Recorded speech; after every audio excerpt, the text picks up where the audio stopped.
আজকে তোমাদের সাথে খুব সহজ একটা রেসিপি শেয়ার করে নেব।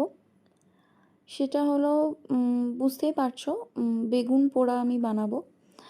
অ্যাকচুয়ালি শনি মঙ্গলবারে যেহেতু পোড়া খাওয়া ভালো শুনেছি, এটা আমি আই এম নট শিওর যে এটা কতটা ঠিক বা সত্যি আমি জানি না, সেটা জাজ করতেও যাইনি বা সেটা বিচার করে তো আমার কোনো লাভও নেই। তো যাই হোক, দেখো এখানে আমি একটা বেগুন আর একটা টমেটো নিয়ে নিয়েছি।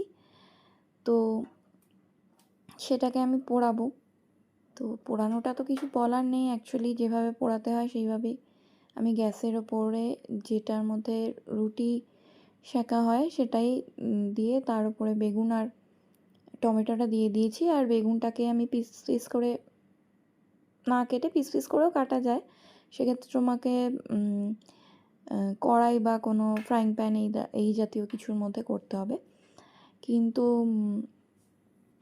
বেসিক্যালি তুমি এইভাবে করতে গেলে বেগুনটাকে একটু 2-3 ভাগে চিড়ে নেবে। সেটা বেগুনের সাইজের উপর ডিপেন্ড করছে। যদি খুব বড় বেগুন হয় তাহলে 3টে ভাগ করতে হবে, মানে 3 ভাগে চিড়ে নিতে হবে। এটা যেহেতু একটু মাঝারি সাইজের বেগুন, সেই জন্য আমি 2 ভাগে চিড়ে নিয়েছি, যাতে ভেতরটা খুব সুন্দরভাবে পুড়ে যায় বা ভেতরেও আগুনটা পৌঁছতে পারে বেগুনের ভেতরে।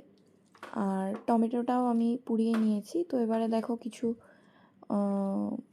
কাঁচা লঙ্কা আমি কুচি কুচি করে কেটে নিয়েছি, আর কিছুটা পরিমাণে কাঁচা পেঁয়াজ আমি একদম ছোট ছোট করে, মানে মিহি করে যাকে বলে, কুচিয়ে নিয়েছি।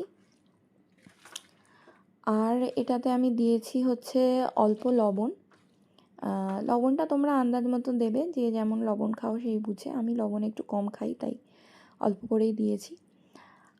আর সমস্ত কিছু মাখা হয়ে গেলে ভালো করে লাস্টে ছড়িয়ে দেবে হচ্ছে একটু সর্ষের তেল, যেটা আমি ভিডিওতে মানে দেখাতে ভুলে গেছি আর কি। যাই হোক, তোমরা সর্ষের তেলটা দিয়ে নিও। টাটা।